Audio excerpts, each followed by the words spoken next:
जय गुरुदेव। और दोस्तों, मेरे चैनल सीधे सावर मंत्र में आपका एक बार फिर से हार्दिक स्वागत है। और देखिए, आज मैं आपके सामने जो साधना आपको बताने वाला हूँ वो बहुत ही तीव्र और चमत्कारी एक सावर मंत्र है। और ये सर्वजन वशीकरण प्रयोग है। ये देखिए, वशीकरण प्रयोग मैंने बहुत सारे दिए हैं, और सावर मंत्र से भी दिए हैं और वैदिक मंत्र से भी दिए हैं। लेकिन आज का जो प्रयोग मैं आपके सामने दूंगा, ये प्रयोग विशेष रूप से प्रयोग है। क्यों है? क्योंकि मुझसे बहुत से व्यक्तियों ने ये कहा था कि गुरुजी कोई ऐसा प्रयोग दीजिए जिससे कि हम किसी दूसरे के, यानी किन्हीं दो व्यक्तियों के आपस में वशीकरण करा सकें। मतलब कि हम कुछ करके दें उनको, और किन्हीं दो व्यक्तियों का आपस में वशीकरण हो जाए। तो अब से पहले मैंने कैसे प्रयोग दिए थे कि आप अपने लिए वशीकरण कर सकते हो, कि अगर आप चाहो तो किसी को वश में करना तो आप ये प्रयोग करो, उसका नाम का उच्चारण करो मंत्र में, और उसका वशीकरण आपसे हो जाएगा। लेकिन अगर कोई व्यक्ति आपके पास आए कि मेरा फलाने से वशीकरण करना है या उससे मेरा वशीकरण करना है, तो उस स्थिति में हमें कैसे करना चाहिए कि किन्हीं दो व्यक्तियों का, दूसरे दो व्यक्तियों का आपस में हो जाए। तो ऐसा ही प्रयोग मैं आज आपको दे रहा हूं, और ये साबर मंत्र का प्रयोग है। और आप जानते भी हैं कि साबर मंत्र का जो भी प्रयोग होता है वो बहुत ही तीव्र होता है, क्योंकि साबर मंत्र तीव्रता के साथ ही काम करते हैं। कम समय में सिद्ध हो जाते हैं और तीव्रता के साथ काम करते हैं। लेकिन आप अगर ये प्रयोग किसी को करके दें तो आप ये समझना कि वो व्यक्ति इसका दुरुपयोग ना करें, ये भी आप थोड़ा जानकारी में रखना। क्योंकि आपने तो कर दिया, लेकिन जो दूसरे व्यक्ति हैं अगर वो उसका दुरुपयोग करते हैं उस वशीकरण प्रयोग का, तो उसका जो प्रभाव है वो प्रभाव आपको भी दिक्कत करेगा। तो इसलिए बहुत सोच विचार करके ही आप किन्हीं दो व्यक्तियों पर इसका प्रयोग करवाएं। क्योंकि देखिए, ये प्रयोग कब कराना चाहिए? जब किसी व्यक्ति के पत्नी या पति से संबंध जो है वो खराब हो जाते हैं, उनकी लड़ाइयाँ हो जाती हैं, तो उन दोनों में अगर कर दिया जाता है तो बहुत अच्छी बात है। कोई प्रेमी है, प्रेमिका है, अगर वो चाहते हैं कि भाई हम शादी करेंगे तो आप उनके लिए कर दें तो ठीक है, कोई दिक्कत नहीं है। तो ये जो प्रयोग है, ये प्रयोग इसीलिए एक विशेष प्रयोग है और तीव्र भी है ये। ठीक है, तो अब इस प्रयोग को करना कैसे है वो मैं आपको बता देता हूं।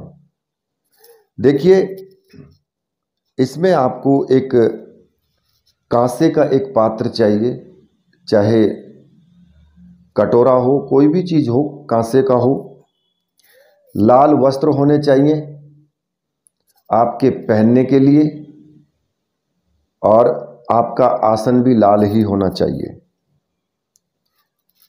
दूध का बना हुआ प्रसाद होना चाहिए जो आप प्रतिदिन भोग लगाएंगे, और साधना करने के बाद उसे आप स्वयं ग्रहण कर लेंगे। तेल का दीपक इसमें लगेगा, ठीक है। और ये किसी भी बुधवार को ये साधना शुरू कर सकते हैं। रात्रि के किसी भी समय आप इसको शुरू कर सकते हैं। लेकिन जिस दिन आप पहले दिन इस साधना को शुरू करें, जिस टाइम पर, फिर आगे प्रतिदिन आपको उसी टाइम पर यह साधना शुरू करनी है। इसमें आप पश्चिम दिशा की तरफ मुख करके बैठेंगे और 10,000 मंत्रों का आपको जाप करना है। अब 10,000 मंत्रों का जाप आप 10 दिन में करें, 11 दिन में करें, 5 दिन में करें, 21 दिन में करें, वो आपके ऊपर डिपेंड करता है कि आप कितने दिन में इस साधना को पूरा करेंगे। ठीक है। और इसमें जो विशेष जो सामग्री है जो इसमें लगेगी, वो सर्वजन वशीकरण यंत्र जो कि ताम्र पत्र पर अंकित होगा, और एक हकीक माला। ये दोनों सामग्रियां मंत्र सिद्ध और प्राण प्रतिष्ठा युक्त होनी चाहिए। अगर ऐसी सामग्री आपको चाहिए तो मैंने व्हाट्सएप नंबर दिया हुआ है, वीडियो में ही व्हाट्सएप नंबर दिया हुआ है, वहां से आप मुझे व्हाट्सएप कर सकते हैं और वो सामग्री आप प्राप्त कर सकते हैं। ये सामग्री आपको कोरियर से आपके एड्रेस पर ही मिल जाएगी, लेकिन जो भी इसकी पेमेंट होगी वो पेमेंट आपको इसकी देनी होगी, उसके बाद ही आपको सामग्री ये मिलेगी। और मेरे पास में आप बिल्कुल एकदम निश्चिंत होकर के पेमेंट भेज सकते हैं, क्योंकि आपके पास सामग्री पहुंचेगी ही पहुंचेगी।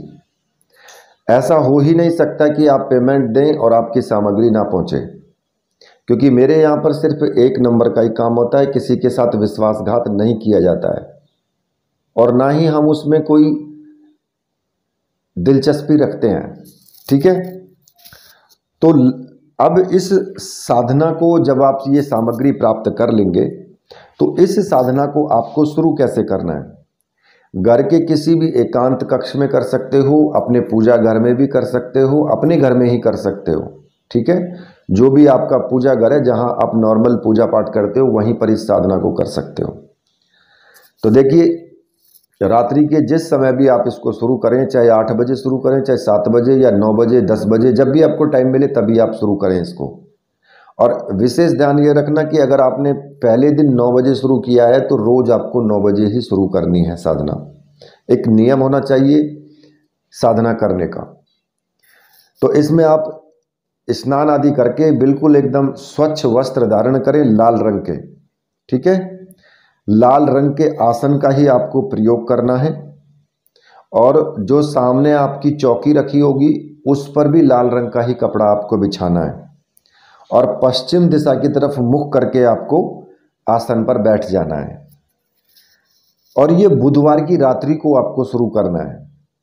ठीक है, तो सामने जो आपने लकड़ी की जो चौकी रखी है उस चौकी पर आपके गुरु का चित्र होना जरूरी है और एक भगवान श्री राम का चित्र होना जरूरी है। ठीक है, तो जब आप इतना कर लेंगे तो इसमें आपको एक तेल का दीपक लगाना है। एक ही तेल का दीपक इसमें आपको लगाना है। ठीक है, और वो सरसों के तेल का हो या तिल के तेल का हो, किसी भी तेल का आप दीपक लगा सकते हैं।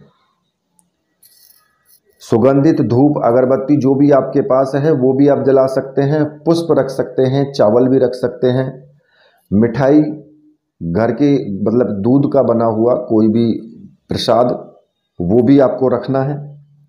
ठीक है, तो आपको क्या करना है कि सबसे पहले जो कांसे का जो आपका पात्र है और जल का पात्र आप पास में ही भर करके रख लें और कांसे का जो पात्र है उस पात्र में आपको जो वशीकरण यंत्र है वो आपको केसर से या कुमकुम से या फिर सिंदूर से वो आपको उस पात्र में ही बनाना है। ठीक है, और जो यंत्र आपको बनाना है उस यंत्र का फोटो मैं आपको वीडियो में ही दे दूंगा, उसमें आप देख लेना कि किस प्रकार से बनाया गया है वो, और उसको बना करके ठीक है, और उसके ऊपर फिर आपको जो ताम्रपत्र वाला जो वशीकरण यंत्र है उस यंत्र को स्थापित कर देना है और साथ में ही हकीक माला को भी वहीं पास में रख देना है। तेल का दीपक जला दें, अगरबत्ती जला दें, धूप बत्ती जला दें और सबसे पहले अपने गुरु का पूजन आपको करना है। जो भी आपके गुरु हैं, चाहे कोई भी हों, जिन्होंने आपको गुरु मंत्र दिया है, जिनसे दीक्षा ली है, वो जिनको आप गुरु मानते हैं उन्हीं का फोटो हो और उन्हीं का आपको पूजन करना है। और पूजन नॉर्मली आप उनको टीका लगा सकते हैं, पुष्प चढ़ा सकते हैं, चावल चढ़ा सकते हैं, धूप दीप दिखा सकते हैं और जो भी भोग है मिष्ठान का जो भी आपने रखा है उसको भी रख सकते हैं। और गुरुजी से प्रार्थना आपको करनी है कि गुरुदेव मैं ये साधना करने जा रहा हूँ और इस साधना में मुझे पूर्ण सफलता मिले, ऐसा मुझे आशीर्वाद दीजिए और मुझे आज्ञा दीजिए। तो मन ही मन आज्ञा लेकर के अपने गुरु मंत्र का एक माला का जाप जरूर करें, चाहे किसी भी माला से कर लें। ठीक है। अगर आपने भगवान शिव को गुरु माना है या किसी और देव को गुरु माना है तो फिर आप उनका उसी प्रकार से पूजन करेंगे और उसी प्रकार से धूप दीप पुष्प चावल उन सब से पूजन करने के बाद उसी प्रकार से आज्ञा लेंगे और ओम नमः शिवाय मंत्र का एक माला का जाप जरूर करेंगे। ठीक है। जब आप इतना काम कर लेंगे उसके बाद फिर आपको, जो कि मैंने प्रत्येक वीडियो में आपको बताया है, जो साबर मंत्र की हैं, कि सर्वार्थ साधक साबर मंत्र का जाप आपको 21 बार जरूर करना है। क्योंकि जब भी कोई साबर मंत्र हम सिद्ध करते हैं तो अगर हम पहले सर्वार्थ साधक साबर मंत्र का 21 बार जाप कर लेते हैं तो एक तो हमारा जो मंत्र है, जिस मंत्र को हम सिद्ध करना चाहते हैं, वो मंत्र बहुत जल्दी सिद्ध हो जाता है, किसी प्रकार की कोई दिक्कत सिद्ध करने में नहीं आती है। तो वो जो सर्वार्थ साधक साबर मंत्र है वो मैं आपको बता देता हूं। ठीक है। और उसको लिख करके भी दे दूंगा, आप उसको नोट कर लेना। तो मंत्र इस प्रकार से है। गुरु सठ गुरु है वीर, गुरु साहब सुमरों बड़ी भांत, सिंगी टोरों वन कहों मन्नाऊ करतार, सकल गुरुन का हर भजे घट्टा पकर उठ जाग, चेत संभार श्री परमहंस। इस मंत्र का 21 बार आपको जाप करना है। ठीक है। और ये प्रतिदिन ही करना है आपको। मान लिया आप 11 दिन की साधना करेंगे तो 11 दिन आप इसी प्रकार से पूजन करेंगे, इसी प्रकार से सर्वार्थ साधक साबर मंत्र का आपको 21 बार जाप जरूर करना है। ये प्रतिदिन आपको करना है साधना में। इसके बाद आप भगवान श्री राम का पूजन करेंगे।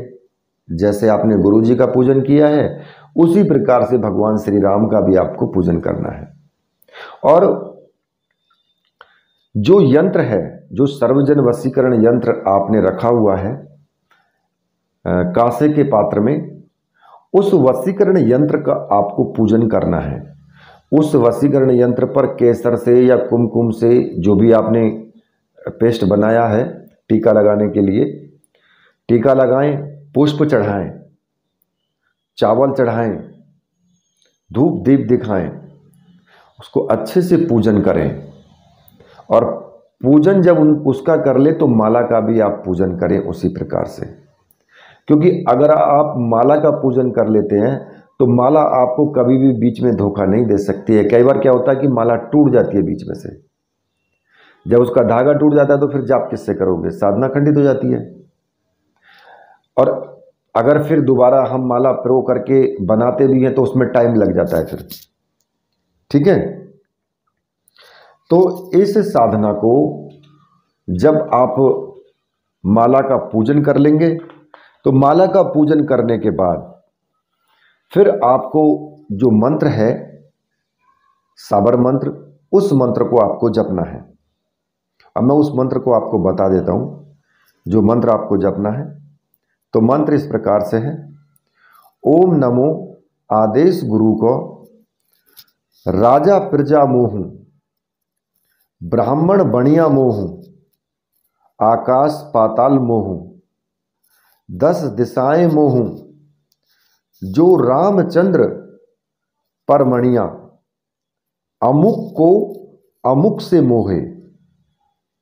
अब जहां ये अमुक का नाम लिया है वहां पर उन दो व्यक्तियों का, स्त्री या पुरुष का नाम लेना है जिनका आप वशीकरण करवाना चाहते हैं। गुरु की शक्ति मेरी भक्ति, फुरो मंत्र ईश्वर वाचा। तो ये मंत्र है। इस मंत्र का कम से कम 10 माला का जाप प्रतिदिन करें और 11 दिन तक कर लें तो 11,000 मंत्रों का जाप हो जाएगा। और 11,000 मंत्रों के जाप में ये सिद्ध हो जाएगा आपका। फिर आप इसका प्रयोग कर सकते हैं। अब जब आप इसका प्रयोग कैसे करना है वो भी मैं आपको बताऊंगा, लेकिन उससे पहले मैं आपको एक चीज बता देता हूं कि इस मंत्र की साधना करते टाइम, जैसे कि आप 11 दिन की साधना करेंगे तो ब्रह्मचर्य व्रत का पालन आपको जरूर करना है, जो मन से, वचन से, कर्म से, तीनों चीजों से आपको ब्रह्मचर्य व्रत का पालन भी करना है। और आचरण आपका शुद्ध होना चाहिए। किसी से जैसे कि ईर्ष्या करना, झूठ बोलना, किसी को धोखा देना, या किसी से भी किसी भी प्रकार से किसी का दिल दुखाना, या फिर जैसे कि चींटियां होती हैं, कीड़े मकोड़े, इन सबको मार डालना। कई बार ऐसा होता है दैनिक जीवन में कि पता लगा कि कोई घर में कोई ततैया घुस आया या कोई मधुमक्खी आ गई और आपने उसको मार दिया। अक्सर ऐसा ही होता है कि मार देते हैं लोग। अब अगर आप साधना कर रहे हो और आपने अगर ऐसा पाप किया, वो अपने आप आया है, अपने आप चला जाएगा, निकाल दो उसको, लेकिन मारो मत। तो ऐसी भावना होनी चाहिए। ऐसा नहीं है कि साधना कर रहे हो उधर उसकी हत्या कर दी, है तो वो भी जीव ही ना, तो फिर पाप लगेगा उसका, तो साधना कैसे हो जाएगी पूरी। तो इसलिए इन सब बातों का जरूर ध्यान रखें। और मंत्र का जाप, जो उच्चारण है, वो सही प्रकार से होना चाहिए, शुद्धता के रूप में। जैसा है, जैसा मैं लिख कर के दे रहा हूं आपको, वैसा ही आपको जपना है, उसमें फेरबदल ना करें बिल्कुल भी, ठीक है। अब इस साधना में आपको अनुभव भी हो सकते हैं। अब वो अनुभव किस प्रकार के होंगे, जैसा कि आप और दूसरी साधनाएं आपने कभी की होंगी, तो जैसा उन साधनाओं में अनुभव होता है वैसे ही अनुभव आपको इसमें हो सकते हैं। लेकिन अगर आपने सर्वार्थ साधक साबर मंत्र का जाप आपने किया है किस बार, तो ज़्यादा कोई बड़ी दिक्कतें आपके सामने नहीं आने वाली है, ठीक है। और ये तो वैसे भी भगवान श्री राम का मंत्र है, तो इस मंत्र का प्रभाव भी अचूक होगा और ये सरलता से सिद्ध भी हो जाएगा, ये भी बात सत्य है। और अब जब इसका प्रयोग आपको करना हो, तो देखिए, आवश्यकता जब आपको पड़े तो भगवान श्री राम का ध्यान करके, और कहीं पर भी चौराहा जो होता है वहां से एक चुटकी धूल वहां से उठा लें आप, ठीक है। और उस धूल को अपने दाहिने हाथ में रख करके और 21 बार मंत्र का उच्चारण करना है। इस मंत्र का 21 बार उच्चारण करना है।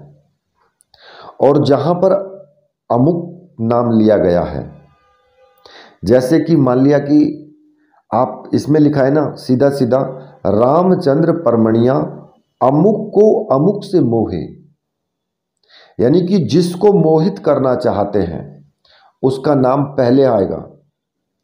जैसे कि आपके पास कोई लड़की आई और उसने कहा कि मेरा फलाने लड़के से वशीकरण आप करवा दीजिए, मैं उससे शादी करना चाहती हूं। तो अब इस मंत्र में जाप कैसे करेंगे? इस मंत्र में जाप आपको ऐसे करना है कि जो नाम उनका लेंगे, पहले आपको लड़के का नाम लेना है और लड़की का नाम आपको बाद में लेना है। कि जैसे रामचंद्र परमणिया अमुक, यहां पर लड़के का नाम आएगा, को अमुक से मोहे, तो लास्ट में लड़की का नाम आएगा। यानी कि जो व्यक्ति आपके पास आएगा वशीकरण करवाने के लिए, उस व्यक्ति का नाम बाद में आएगा। पहले उस व्यक्ति का नाम लेना है जिसका वशीकरण वो करवाना चाहती है, ठीक है। ये मैंने आपको समझा दिया है यहां पर। और 21 बार उच्चारण आपको करना है। हाथ में जो धूल है, मिट्टी, उसको लेकर के 21 बार इस मंत्र का उच्चारण करें। और इसके अमुक में दोनों जगह पर उन दोनों व्यक्तियों का नाम लेना है जिनका आप वशीकरण करना चाहते हैं। और फिर वो जो धूल है उस लड़की को या जो भी आपके पास आया है उसको दे दें, और वो जो दूसरा व्यक्ति है उसके सिर पर डाल दे। उस मिट्टी को, थोड़ी सी मिट्टी को, एक चुटकी मिट्टी उसके सर पर छिड़क दे तो उसका सम्मोहन उससे हो जाएगा। वशीकरण के प्रभाव में जिसके सर पर मिट्टी डाली जाएगी वो तुरंत वशीकरण के प्रभाव में आ जाएगा और उससे उसका वशीकरण हो जाएगा, और वो फिर उसके कहे अनुसार ही कार्य करेगा। तो इस प्रयोग में जो विशेषता है वो ये है कि जो करता है, जो करने वाला है, वो स्वयं अलग रह करके किन्हीं दो व्यक्तियों का सम्मोहन आपस में करवा सकता है। ठीक है। और जब आपकी ये साधना पूरी हो जाए, जब आप 11,000 मंत्रों का जाप कर लें या 10,000 मंत्रों का जाप कर लें, उसके बाद जो यंत्र है और माला है उन सभी को कहीं भी बहते हुए पानी में आप विसर्जित कर दें। अब कुछ लोगों को दिक्कत आती है कि जी माला इतनी महंगी ली, यंत्र इतना महंगा लिया, आपने विसर्जित करवा दिया। तो देखिए, जब ये विसर्जित करना क्यों जरूरी होता है? साधना की पूर्णता तभी होती है। पूर्णता तब क्यों होती है कि अगर आप विसर्जित कर देते हैं तो वरुण देवता के द्वारा वो जो आपने जाप किया है वो उस देवता तक पहुंच जाता है, और फिर वापसी में आपको कई गुना आपको वो देव वापस कर देता है। क्योंकि देवता कभी भी आपने जो मेहनत की है, आपने जो जप किया है, तप किया है उनका, उसको कभी भी वो रखते नहीं है। ये तो एक शिष्टाचार है कि हमने किसी का जप किया और उसी देव को उल्टा समर्पित कर दिया कि हमने आपका जप किया है, ये हम आपको ही समर्पित करते हैं। तो जब आप उनको समर्पित कर देंगे तो वो इतने पागल नहीं है कि वो आपका जप तप अपने पास रख लेंगे। वो आपको कई गुना वापस करके देंगे। जैसे कि मान लिया आपका कोई रिश्तेदार होता है, वो कई बार आपको 100 रुपये विदा भेंट के देता है, लेकिन उसी रिश्तेदार को आपको वापसी में डबल करके देना पड़ता है।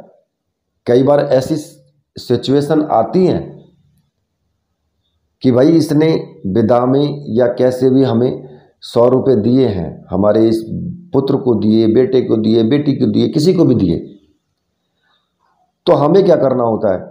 हमें वो 100 तो देने ही देने हैं, उसमें और मिला करके देना पड़ता है फिर। तो ऐसा ही प्रवाहित करने पर होता है सामग्री के, या उस जप तप के प्रवाहन पर होता है कि अगर हमने उस देव को समर्पित कर दिया तो वो हमें उसके बदले में और उल्टा काफ़ी कुछ उसके साथ में ही देगा फिर। तो इसलिए हमें फ़ायदा ही होगा, नुकसान नहीं होगा। अपने फ़ायदे के लिए ही आप कर रहे हो ऐसा, तो इसमें आप निसंकोच हो करके सामग्री को प्रवाहित करना। ठीक है। और ये साधना एक महत्वपूर्ण साधना भी है और तीव्र साधना भी है। ठीक है। तो देखिए, मैंने आपको साधना बताई पूरी, प्रयोग भी मैंने आपको बता दिया। अब इसी के साथ मैं वीडियो को यहीं पर समाप्त करता हूं। तो मेरे साथ बोलिए, बोलिए वीर बजरंगबली हनुमान जी महाराज की जय। बोलिए मेरे परमहंस गुरुदेव की जय।